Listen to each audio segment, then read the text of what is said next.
Welcome to Pathshala. Now we are going to discuss the uses of dimensions.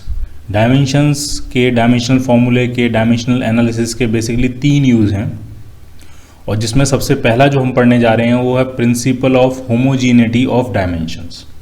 ये क्या होता है? तो उसके लिए आप सिंपली समझो कि मान लिया कोई एक इक्वेशन है, ठीक है, कोई भी एक इक्वेशन है, कुछ इस तरह से लिखते हैं हम a, इसमें एक टर्म है a is equal to b plus c minus d. ये एक इक्वेशन है, एक टर्म है, ठीक है।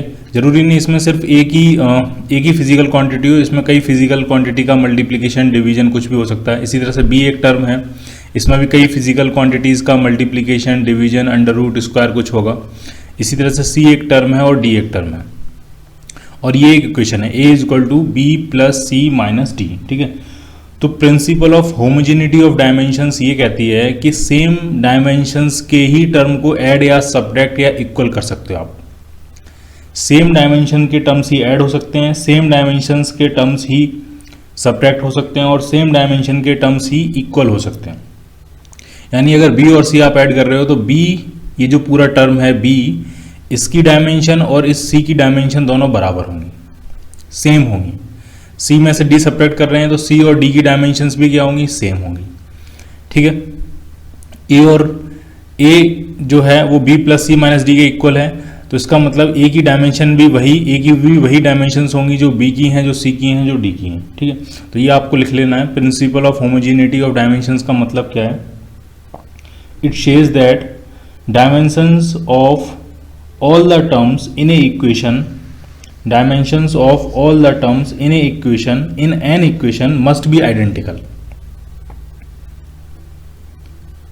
और इसको एक और तरीके से कह सकते हैं, और one can add or subtract similar physical quantities only, one can add or subtract similar physical quantities only, ठीक। इसको हम कहते हैं principal of homogeneity of dimensions, ठीक है। वेलोसिटी में एक्सेलरेशन ऐड नहीं हो सकता है, करंट से टाइम सब्ट्रैक्ट नहीं हो सकता है, रेजिस्टेंस में कैपेसिटेंस ऐड नहीं हो सकता है, इलेक्ट्रिक फील्ड मैग्नेटिक फील्ड के बराबर नहीं हो सकता है, ठीक है। प्लस माइनस और इक्वल, ये 3 जो ऑपरेशन है ये सेम डायमेंशंस के टर्म्स के बीच में हो सकते हैं। अब इसका यूज क्या है? इस प्रिंसिपल ऑफ होमोजेनिटी का यूज है किसी भी इक्वेशन को चेक करना कि वो रॉन्ग तो नहीं है, ठीक है। किसी भी इक्वेशन को चेक करना कि वो रॉन्ग तो नहीं है, ठीक है। फॉर एग्जांपल अगर हम एक सिंपल इक्वेशन लें, एक पार्टिकल है, उसकी इनिशियल वेलोसिटी है u और वो एस्लेट कर रहा है a एस्लेशन से, तो t टाइम में कितने डिस्प्लेसमेंट ले लेता है, वो कितने डिस्प्लेसमेंट कवर कर लेता है, तो वो रिलेशन होता है x is equal to ut plus half at square. अब हमें ये चेक करना है कि ये जो रिलेशन है कहीं ये रॉन्ग तो नहीं है, ठीक है। तो इसमें कितने टर्म है? एक टर्म इसमें ये है a, एक टर्म इसको मान लेंगे b और एक टर्म ये है आपका c। a is equal to b plus c, कुछ इस तरह की इक्वेशन है, a is equal to b plus c. अब आपको क्या करना है? a की डायमेंशन निकालनी है, b की डायमेंशन निकालनी है और c की डायमेंशन निकालनी है। जो a की डायमेंशंस आएंगी वही c की डायमेंशंस आनी चाहिए, जो b की डायमेंशन आएंगी वही c की डायमेंशन आनी चाहिए, क्योंकि b और c को आप ऐड कर रहे हो, ठीक, और उनको ऐड करके a के इक्वल रख रहे हो तो a की भी डायमेंशंस वही आनी चाहिए। यानी इस इक्वेशन में इस टर्म की डायमेंशन, इस टर्म की डायमेंशन और इस टर्म की डायमेंशन, इन तीनों टर्म की डायमेंशन क्या आएगी? सेम, ठीक है। एक चीज और मैं रिपीट कर रहा हूं यहाँ पे, इससे पहले आपको कंफ्यूजन होना शुरू हो जाए। सिर्फ ऐड, सब्ट्रैक्ट और इक्वल करने के लिए आपको सेम डायमेंशन के टर्म्स चाहिए। मल्टीप्लाई और डिवाइड करने के लिए कोई ऐसी कंडीशन नहीं। अगर आप a और b को मल्टीप्लाई कर रहे हो, a multiply b equal to c लिख रहे हो, तो मल्टीप्लीकेशन में ऐसा कुछ नहीं है कि a और b की दोनों की डायमेंशन क्या होनी चाहिए? सेम, ऐसा बिल्कुल भी जरूरी नहीं। इसी तरह से अगर आप डिवाइड कर रहे हो, ठीक है, तो डिवीजन में भी ऐसा बिल्कुल जरूरी नहीं है कि दोनों की डायमेंशन क्या हो? सेम हो, ठीक है। फॉर एग्जाम्पल यहाँ पे भी आप देख सकते हो, ये u और t को आपने मल्टीप्लाई किया हुआ, u वेलोसिटी है, इनिशियल वेलोसिटी t टाइम है, अलग अलग फिजिकल क्वांटिटीज हैं, दोनों की अलग अलग डायमेंशंस होंगे, ठीक है। तो मल्टीप्लिकेशन और डिवीजन के लिए नहीं है, ये सिर्फ किसके लिए? होमोजेनिटी का रूल, प्रिंसिपल, प्लस माइनस और इक्वल के लिए। क्लियर? तो हम एक एक टर्म की निकालते जाते हैं। पहले x की डायमेंशन लेंगे तो एल, x तो सिंपली डिस्प्लेसमेंट है, लेंथ होगी तो उसकी डायमेंशन क्या होगी, l। फिर दूसरे टर्म की निकालते हैं ut की, तो ut की जो डायमेंशन आएगी, u क्या है, इनिशियल वेलोसिटी हो, फाइनल वेलोसिटी हो, चेंज इन वेलोसिटी हो, एवरेज वेलोसिटी हो, कुछ भी हो, उसकी डायमेंशन वही होती है जो नॉर्मल वेलोसिटी की होती है, lt-1। और इसमें किससे मल्टीप्लाई कर देंगे, टाइम से। टाइम सिंपली क्या है, t। तो ये कितना आ जाएगा, ये सिंपली आ जाएगा l। यानी जो सेकंड टर्म है उसकी भी डायमेंशन क्या आ गई, l। अब जो तीसरा टर्म है हाफ at², इसकी डायमेंशन क्या आएगी। तो ये जो हाफ है ये एक न्यूमेरिकल कांस्टेंट है, ठीक है। जो हाफ है वो क्या है, आपका एक न्यूमेरिकल कांस्टेंट है, वो डायमेंशनलेस कांस्टेंट होता है। तो सिर्फ हम ए की डायमेंशन लिखेंगे और t² की डायमेंशन लिखेंगे। ए है एक्सेलरेशन होता है मीटर पर second square, lt-2 into t²। तो जब इनका भी मल्टीप्लाई आप करोगे तो ये भी सिंपली क्या बच जाएगा, आपके पास l बच जाएगा। यानी जो थर्ड टर्म है इसकी भी डायमेंशन क्या आ रही है, l। इसका मतलब ये जो इक्वेशन लिखी हुई है ये डायमेंशनली करेक्ट है, या डायमेंशनली करेक्ट कहना ज़्यादा ठीक नहीं होगा, कंसिस्टेंट है, ठीक है। ये इक्वेशन जो है वो डायमेंशनली क्या है, कंसिस्टेंट है, ठीक, क्लियर। तो किसी भी इक्वेशन को आपको गलत चेक करना है तो आपको क्या करो, आप उसमें प्रिंसिपल ऑफ होमोजेनिटी लगाओ, उससे ये पता लग जाएगा कि इक्वेशन कहीं गलत तो नहीं है। और अगर सही है तो आप ये कह सकते हो कि इक्वेशन जो है वो डायमेंशनली करेक्ट है, ठीक है। अब इस मेथड की लिमिटेशन क्या है, इस मेथड की लिमिटेशन ये है कि अगर मान लिया इस इक्वेशन की जगह मैंने आपको ये इक्वेशन दी होती, x = ut प्लस 5/2 at², और मैं पूछता आपसे जरा आपको इसको चेक करना है कि ये गलत तो नहीं है कहीं, तो अभी आप इसको अगर फाइंड करते तो भी इसमें इसकी भी डायमेंशन l आ जाती, इसकी भी डायमेंशन l आ जाती। इसकी डायमेंशन क्या है, 1 in l, 1 in लेंथ। इसकी डायमेंशन भी क्या आ जाती, 1 in लेंथ, और इसकी डायमेंशन भी क्या आ जाती, 1 in लेंथ, ठीक। तो भी हम कह देते हैं कि ये इक्वेशन डायमेंशनली करेक्ट है। लेकिन क्या ये एक्चुअल में करेक्ट है, एक्चुअल में करेक्ट नहीं है, क्योंकि एक्चुअल में यहाँ पे जो कांस्टेंट होता है वो क्या होता है, हाफ। तो ये इसकी लिमिटेशन है। ये सिर्फ ये बता सकती है कि कोई इक्वेशन रॉन्ग तो नहीं है, ठीक है। अगर कोई इक्वेशन डायमेंशनली रॉन्ग है, ढंग से समझना है, अगर कोई इक्वेशन डायमेंशनली रॉन्ग है तो वो डेफिनेटली रॉन्ग है। लेकिन अगर कोई इक्वेशन डायमेंशनली करेक्ट है तो वो एग्जैक्टली करेक्ट है या नहीं है वो हम नहीं कह सकते। तो ये इसकी क्या है, ये इसकी लिमिटेशन है। तो इसमें लिमिटेशन लिख लेनी है आपको, ये डायमेंशनली लिमिटेशन में लिख लेना है, limitation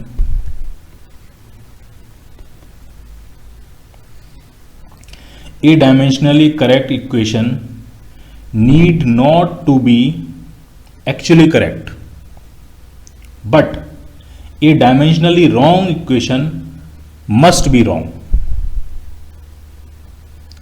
but a dimensionally wrong equation must be wrong। अगर डायमेंशनली गलत आ गई है तो वो इक्वेशन पक्का गलत होगी, लेकिन अगर डायमेंशनली करेक्ट आ गई है तो ये वो करेक्ट रियलिटी में वो करेक्ट होगी नहीं होगी वो हम नहीं कह सकते, क्योंकि जो कॉन्स्टेंट्स हैं वो डायमेंशन में काउंट नहीं होते हैं। यहाँ पे हाफ है कि 5/2 है कि 10/2 है कि 13/4 है, उससे डायमेंशंस को कोई लेना देना नहीं।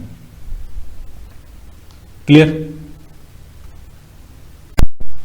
अब सेकंड यूज की तरफ चलते हैं, यूज ऑफ डायमेंशंस में, use of dimensional analysis. Second जो यूज है वो है डेरिवेशन ऑफ ए फॉर्मूला, या इसको और बेहतर लिखेंगे तो इसको ऐसा कह सकते हैं, deducing relationship among the physical quantities. For example, जैसे आपको ये पता हो कि कोई एक पर्टिकुलर क्वांटिटी है, कोई एक पर्टिकुलर फिजिकल क्वांटिटी है, वो किन किन क्वांटिटीज पे डिपेंड करती है। अगर वो आपको अगर पता हो, डिपेंडेंस आपको पता हो कि इस पे डिपेंड करती है, इस पे डिपेंड करती है, इस पे डिपेंड करती है, लेकिन किस तरह से डिपेंड करती है वो आपको क्लियर नहीं है, ठीक है। जैसे आपको पता है काइनेटिक एनर्जी जो है वो मास पर तो डिपेंड करती ही करती है, और वेलोसिटी पे भी डिपेंड करती है, लेकिन किस तरह से डिपेंड करती है, किस पैटर्न में डिपेंड करती है, ठीक है, वो आपको क्लियर नहीं है। तो हम डायमेंशनल एनालिसिस से वो गैस कर सकते हैं, ठीक है। डायमेंशनल एनालिसिस हम ये फाइंड कर सकते हैं कि वो एक्सप्रेशन क्या होगा, किस ऑर्डर में काइनेटिक एनर्जी मास पे डिपेंड करेगी और वेलोसिटी पे डिपेंड करेगी, क्लियर? कैसे करते हैं वो आपको देखना है। अगर हम सब क्लासिकल एग्जाम्पल लें, वो है time period of A pendulum. एक सिंपल पेंडुलम है,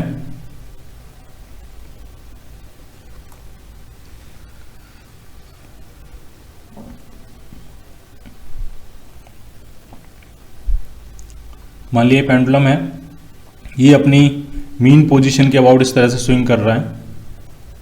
इसकी स्ट्रिंग की लेंथ L है। ये जो बॉब है, बॉब का मास स्मॉल m है और acceleration due to gravity g है डाउनवर्ड डायरेक्शन में। ठीक, तो इसका जो टाइम पीरियड है ये हम अंदर गैस कर सकते हैं। इसका जो टाइम पीरियड है वो इसकी लेंथ पे डिपेंड करेगा, इसके मास पे डिपेंड करेगा और acceleration due to gravity g पे डिपेंड करेगा। किस तरह से डिपेंड करेगा वो हम फाइंड करने की कोशिश करेंगे। ठीक है, तो हम एज्यूम कर लेते हैं कि जो टाइम पीरियड है कैपिटल T अगर उसको लिखें, ठीक है, या स्मॉल टी भी लिख सकते हैं टाइम पीरियड, वो हम कुछ ऐसा मान लेते हैं कि लेंथ की पावर A पे डिपेंड कर रहा है, मास की पावर B पे डिपेंड कर रहा है और एसलेशन ड्यू टू ग्रेविटी की पावर C पे डिपेंड कर रहा है। और ये A B C ही हमें फाइंड करने हैं।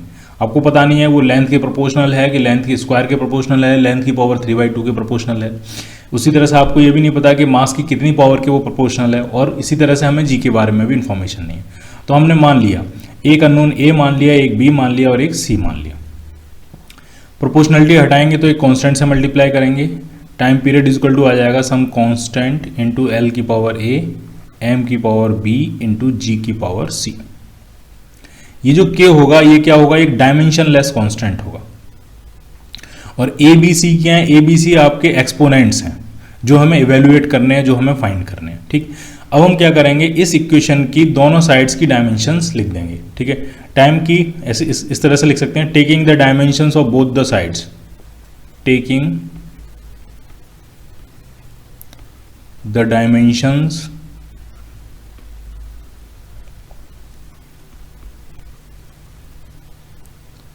Of both sides. तो टाइम की डायमेंशन लेंगे तो कैपिटल T आ जाएगी, ये टाइम। K आपका जो है वो डायमेंशन लेस कॉन्स्टेंट है। लेंथ L की पावर A, L की डायमेंशन A। मास M की डायमेंशन B। और G जो है वो एसलेशन ड्यू टू ग्रेविटी है। एसलेशन कितना होता है, वो होता है LT-2 और उसकी पावर क्या है C, उसकी डायमेंशन क्या है C।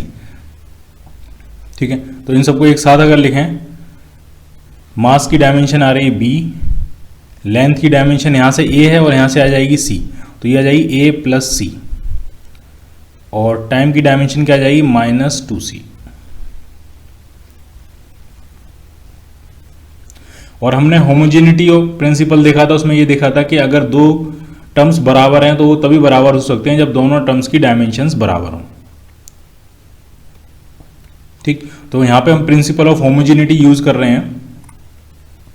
इस T को थोड़ा और एक्सपेंड करके लिखना है तो आप ऐसा लिख सकते हो, M की dimension 0, 0 in M, 0 in L and 1 in T। और इधर क्या है, मास की डायमेंशन है B, लेंथ की डायमेंशन है A प्लस C और टाइम की डायमेंशन है -2C। अब अगर हम कंपेयर करें, मास की डायमेंशन के बराबर होगी, लेंथ की डायमेंशन के बराबर होगी और टाइम की डायमेंशन के बराबर होगी। ऐसा क्यों? ऐसा इसलिए है क्योंकि मास, लेंथ और टाइम ये सारी क्या इंडिपेंडेंट क्वांटिटीज हैं। एक क्वांटिटी को दूसरी क्वांटिटी के टर्म में नहीं लिखा जा सकता। इसीलिए वो फंडामेंटल क्वांटिटीज हैं। फंडामेंटल क्वांटिटीज क्या होती हैं, वो सारी आपस में इंडिपेंडेंट क्वांटिटीज होती हैं। उनमें से फंडामेंटल क्वांटिटीज में से एक क्वांटिटी को दूसरे क्वांटिटी के टर्म्स में नहीं लिखा जा सकता। ठीक है, तो मास की डायमेंशन के बराबर होगी, लेंथ की डायमेंशन के बराबर होगी और टाइम की डायमेंशन के बराबर होगी। ठीक, तो मास की डायमेंशन को जब हम कंपेयर करेंगे, यहाँ पे लिखेंगे comparing dimensions on both the sides, comparing dimensions on both the sides, we must get B is equal to 0, A plus C is equal to 0 and -2C is equal to 1। यहाँ से C आपका आ गया -12। सी की value -12, इस equation put कर देंगे तो a is equal to आ जाएगा आपका +12 और b इज इक्वल टू 0 आ ही चुका है। ठीक, अब ये a b c तीनों की वैल्यू जो ओरिजिनल इक्वेशन है उसमें पुट कर देते हैं। लेंथ की पावर a थी, मास की पावर b थी और ग्रेविटी की पावर c थी।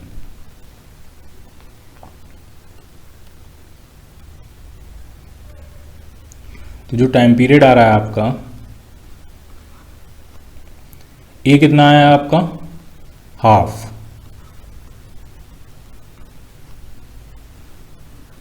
b कितना आया है 0 और c कितना आया -12। तो ये टाइम पीरियड का फॉर्मूला जो बन गया वो बन गया k टाइम्स m पे तो डिपेंड कर ही नहीं ना, m की डायमेंशन क्या आ रही है 0। इसका मतलब टाइम पीरियड जो है सिंपल पेंडुलम का वो उसकी बॉब के मास पे डिपेंड नहीं करता है, वो सिर्फ किस पे डिपेंड करता है, लेंथ पे और ग्रेविटी पे, एक्सीलरेशन ड्यू टू ग्रेविटी पे। और किस तरह से डिपेंड कर रहा है वो भी इक्वेशन आपको मिल गई। L की पावर हाफ के प्रोपोर्शनल होता है और G की पावर -12 के प्रोपोर्शनल होता है। तो इन दोनों को अगर एक साथ लिखेंगे तो √L/G हो जाएगा। ये टाइम पीरियड किसके बराबर आ रहा है, k टाइम्स √L/G।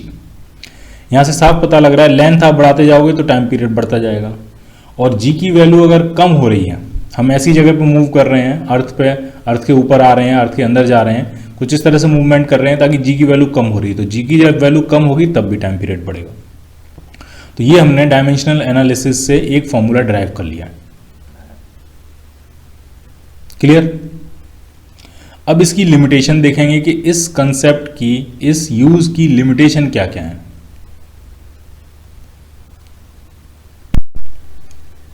इसकी लिमिटेशन देखने से पहले मैं आपको एक शेर सुनाऊंगा। इरशाद कहेंगे, इरशाद इरशाद इरशाद। मैं हूं आत्मा, लगती नहीं मुझे भूख, लगती नहीं प्यास। मैं हूं एक आत्मा, लगती नहीं मुझे भूख, लगती नहीं मुझे प्यास। Time period of A pendulum independent of its mass.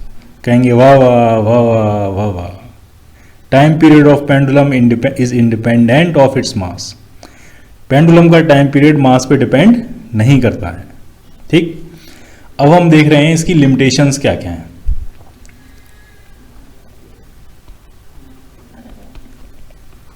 Limitations,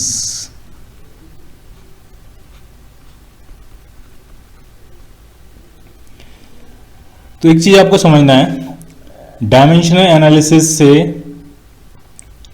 हम सिर्फ, पहली बात तो पहली लिमिटेशन ये है कि आपको ये पता होना चाहिए कि आपकी जो पर्टिकुलर फिजिकल क्वांटिटी है वो किन किन चीजों पे, किन किन चीजों पे डिपेंड कर रही है। ठीक, तो पहली लिमिटेशन तो ये हो गई। ठीक है, we have to know the quantities on which your particular physical quantities depend. ठीक है, पहली बात। दूसरी बात, दूसरी लिमिटेशन क्या है कि ये सिर्फ उन्हीं फॉर्मूले को ड्राइव कर सकता है जिसमें सिंगल टर्म हो। ये उन फॉर्मूले का डेरिवेशन नहीं कर सकता जिसमें दो टर्म्स का सम हो। जैसे अगर हम ये चाहें डायमेंशनल एनालिसिस से हम ये फॉर्मूला ड्राइव कर लें, तो ये फॉर्मूला हम डायमेंशनल एनालिसिस से ड्राइव नहीं कर सकते, ut + ½ at²। ठीक, क्योंकि इसमें, इस फॉर्मूले में कितने टर्म आ गए, दो टर्म आ गए। ठीक है, तो ये फॉर्मूला हम यहां से ड्राइव नहीं कर सकते। सिंगल टर्म वाले जो फॉर्मूले हैं वो हम ड्राइव कर सकते हैं। क्लियर? तो ये दो लिमिटेशन हुई। ठीक है, और क्या क्या लिमिटेशन है इसमें, जो न्यूमेरिकल कांस्टेंट्स होते हैं, जैसे इसमें k की वैल्यू अभी तक हमको पता नहीं लगी। ये जो न्यूमेरिकल कांस्टेंट है इसके लिए आपको कोई और मेथड, एक्सपेरिमेंटल मेथड या कोई और मेथड यूज करना पड़ेगा इस k की वैल्यू को फाइंड करने के लिए। तो तीसरी लिमिटेशन इसमें यह है कि ये जो न्यूमेरिकल कांस्टेंट्स आते हैं इक्वेशंस में वो इस फॉर्मूले से फाइंड नहीं हो सकते। क्लियर?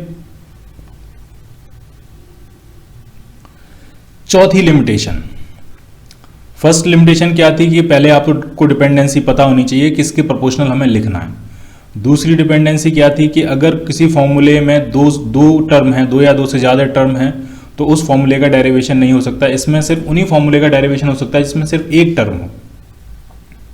ठीक, तीसरी लिमिटेशन क्या है कि जो डायमेंशनल कॉन्स्टेंट्स आ रहे हैं इक्वेशन में वो हम डायमेंशनल एनालिसिस से फाइंड नहीं कर सकते। ठीक है, ये जो कांस्टेंट आया dimension less constant, dimensional constant नहीं, डायमेंशन लेस कांस्टेंट, वो हम नहीं फाइंड कर सकते। चौथी और इंपॉर्टेंट लिमिटेशन क्या है, ढंग से समझना आपको। मान लिया कोई एक वेरिएबल है, मैं यहां पे दिखाता हूं आपको, कोई एक वेरिएबल है, कुछ भी वेरिएबल है, मान लिया टी मान लेते हैं, और वो 4 फिजिकल क्वांटिटी पे डिपेंड कर रहा है।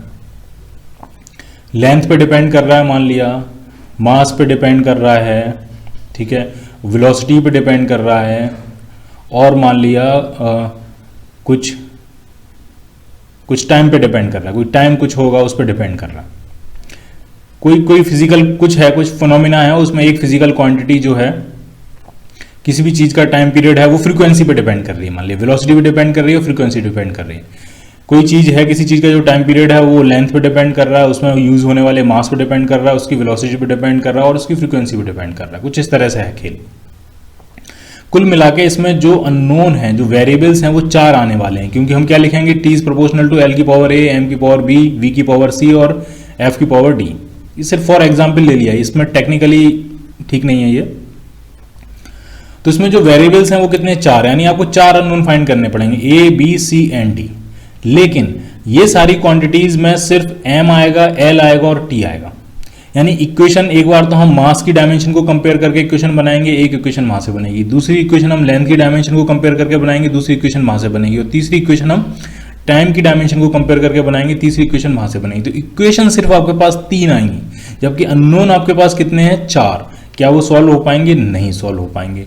तो क्या हम डायमेंशनल एनालिसिस यूज करके फॉर्मूला ड्राइव कर पाएंगे, नहीं ड्राइव कर पाएंगे। तो ये है आपकी चौथी लिमिटेशन। ठीक, तो ये मेथड सिर्फ तब तक काम करेगा जब तक कि इक्वेशंस और नंबर ऑफ इक्वेशंस और नंबर ऑफ अननोन्स क्या है, सेम है। जैसे ही नंबर ऑफ अननोन्स इक्वेशन से बढ़ जाएंगे तो इससे फॉर्मूला हम ड्राइव नहीं कर पाएंगे। क्लियर। तो ये 4 लिमिटेशन है, ये आपको लिख लेनी है और उनको याद भी कर लेना है, कई बार एग्जाम में पूछी जा चुकी है। क्लियर। अब जो हम देखने जा रहे हैं वो थर्ड यूज है डायमेंशनल एनालिसिस का, conversion of units. Conversion of units का मतलब क्या है वो पहले समझेंगे। मान लिया अभी हम बेस क्वांटिटीज, जो हमारी 7 बेस क्वांटिटीज हैं, उनके साथ डील कर रहे थे, और उसमें जो हम यूनिट्स मान रहे थे, जो हमने मेजरमेंट की यूनिट्स मानी थी, मेजरमेंट के स्टैंडर्ड माने थे। मान लिया लेंथ में हमने माना था 1 मीटर, लेंथ में हमने क्या कहा, मीटर। ये जो है हमारा यूनिट है, ये हमारा स्टैंडर्ड है, ये हमारा रेफरेंस है, ये हमारा बेस है, और मीटर्स में हम सारी लेंथ मेजर करेंगे। इसी तरह से जब मास की बारी आई तो हमने कहा किलोग्राम को हमने अपनी यूनिट बनाई। ठीक, किलोग्राम हमारी यूनिट होगी।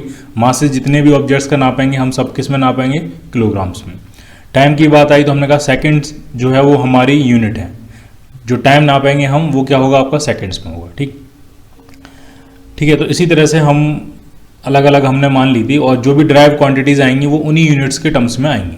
जैसे एक्सेलरेशन आएगा तो एक्सेलरेशन आएगा मीटर पर सेकंड स्क्वायर, क्योंकि लेंथ की यूनिट क्या मानी थी, मीटर, और टाइम की यूनिट क्या मानी थी हमने, सेकंड। वेलोसिटी जो आएगी वो आएगी मीटर पर सेकंड। इस तरह से चलेगा। ठीक है। अब अगर हम ये चूज करें कि हमने जो बेस क्वांटिटीज हैं उनकी यूनिट्स में हम चेंज करना चाहते हैं, हम एक सेट ऑफ यूनिट से दूसरे सेट में मूव करना चाहते हैं, हम ये कहना चाहते हैं कि लेंथ जो है अब वो हम मीटर्स में नहीं नापेंगे, अब वो हम सेंटीमीटर्स में नापेंगे। अब हमारी जो यूनिट है, अब हम एक दूसरा सेट क्रिएट करने जा रहे हैं यूनिट्स का, उसमें जो लेंथ की यूनिट होगी वो सेंटीमीटर होगी, न कि मीटर। इसी तरह से जो मास की यूनिट होगी वो हम ग्राम्स रखेंगे, न कि किलोग्राम। इसी तरह से टाइम की जो यूनिट है वो हम लिखेंगे मिली सेकेंड रखेंगे, न कि हम सेकेंड रखेंगे। ठीक है। तो जब हम क्या करते हैं, एक सेट ऑफ यूनिट से एक डिफरेंट सेट ऑफ यूनिट्स में मूव करते हैं, ठीक है, तो जो न्यूमेरिकल वैल्यू होती है, जैसे मैंने कोई लेंथ मेजर करी और लेंथ की वैल्यू आई 10 मीटर। ठीक, बना लेते हैं यहां पे,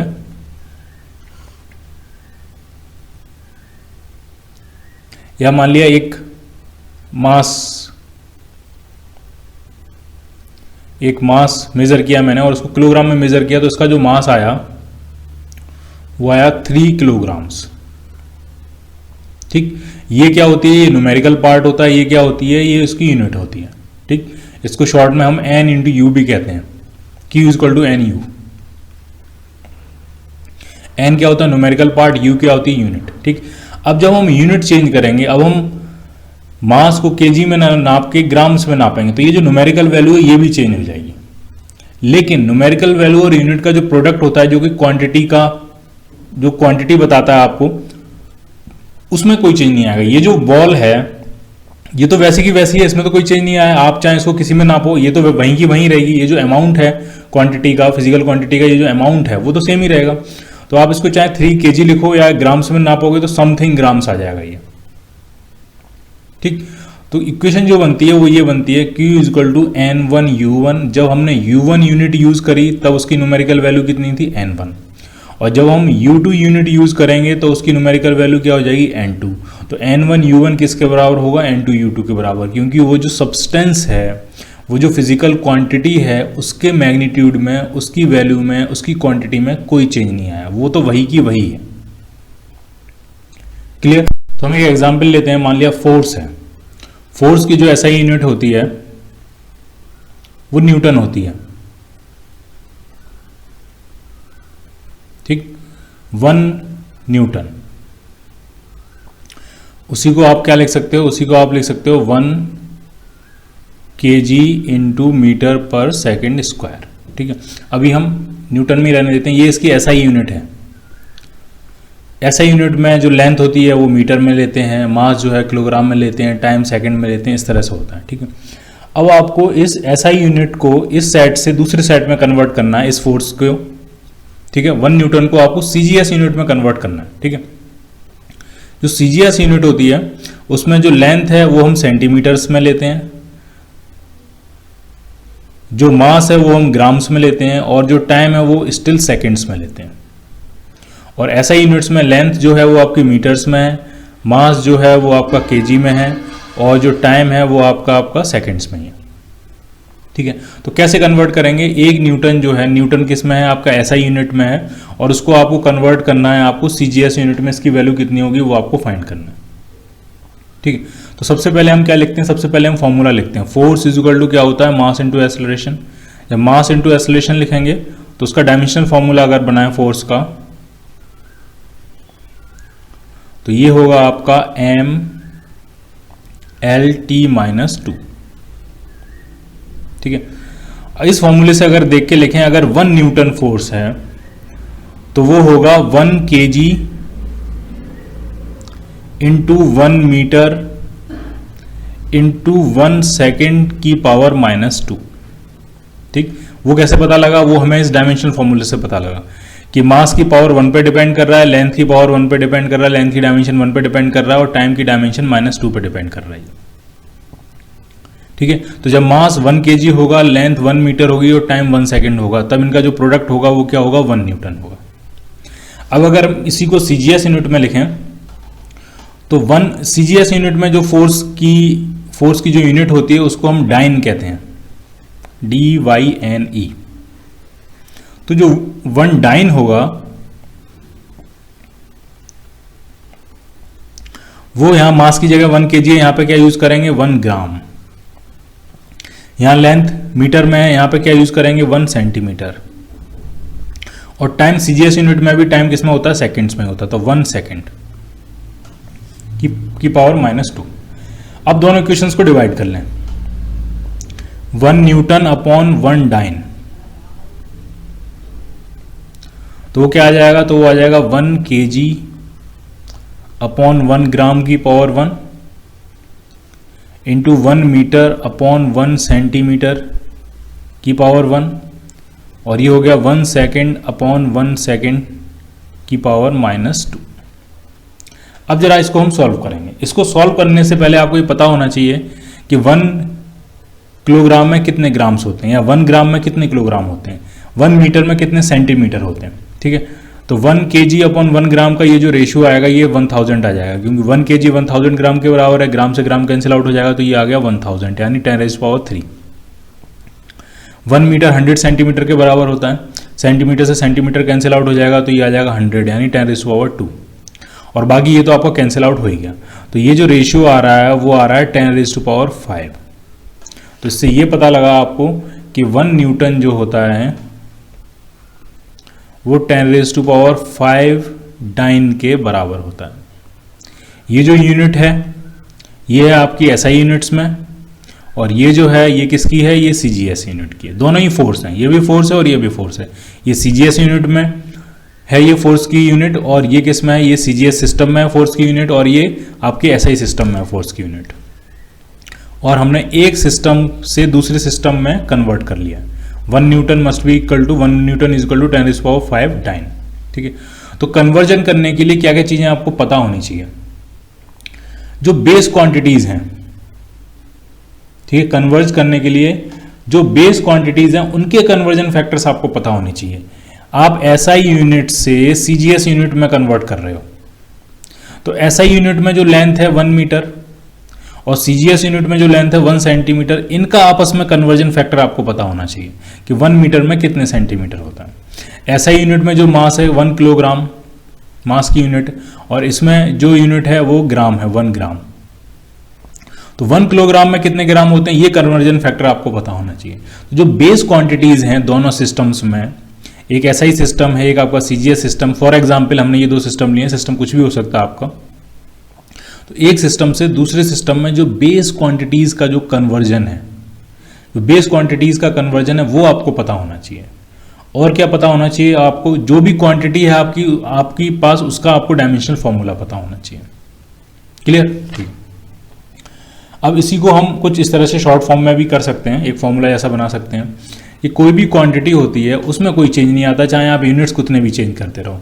तो ये अगर एक यूनिट में, एक सिस्टम ऑफ यूनिट्स में उसकी वैल्यू N1U1 थी और दूसरे सिस्टम ऑफ यूनिट्स में उसकी वैल्यू N2U2 है, तो N1U1 must be equal to N2U2। N1 numerical values हैं, N1 N2, और U1 U2 क्या है, उनकी यूनिट्स हैं।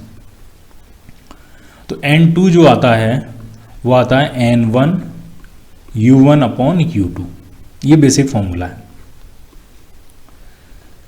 इस इक्वेशन में अगर हम दोनों तरफ डायमेंशन पुट कर दें तो जो यूनिट्स हैं उनकी डायमेंशन पुट कर देते हैं। फॉर एग्जांपल क्वेश्चन में मान लिया इस तरह से आया है कि 100 न्यूटन को डाइन में कन्वर्ट करना है। तो हमने मान लिया 100 newton is equal to x N2 dyne, 100 newton is equal to N2 dyne. ये क्या है, ये N1 है, ये क्या है, ये U1 है, N2 है, और ये क्या है, ये U2 है।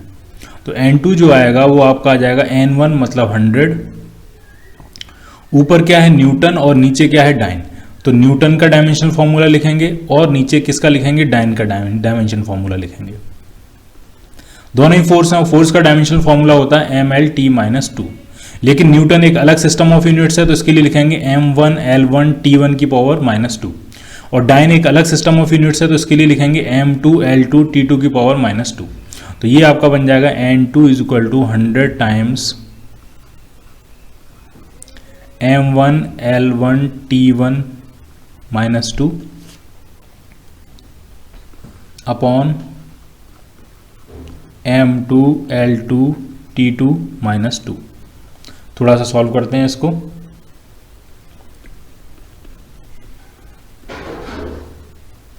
ये आ गया M1 अपॉन M2, एक ब्रैकेट में की पावर 1 है यहाँ पे, upon into L1 upon L2, इसकी भी पावर 1 है, और ये आ जाएगा T1 अपॉन T2, इसकी भी पावर क्या है, इसमें -2 है यहाँ पे। ठीक, अब M1 L1 T1 ये किसकी यूनिट्स हैं, किस सिस्टम में यूनिट है, SI सिस्टम में। तो SI सिस्टम में M1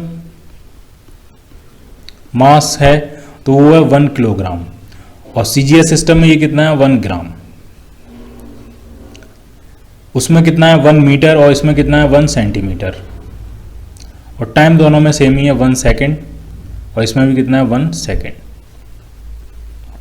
बस फिर से वही कैलकुलेशन, वैसी ही कैलकुलेशन है। केजी को ग्राम्स में कन्वर्ट कर लो या ग्राम्स को केजी में कन्वर्ट कर लो ताकि दोनों आपस में कैंसिल आउट हो जाए। तो यहाँ से आ जाएगा 10⁻³ और यहाँ से आ जाएगा 10⁻²।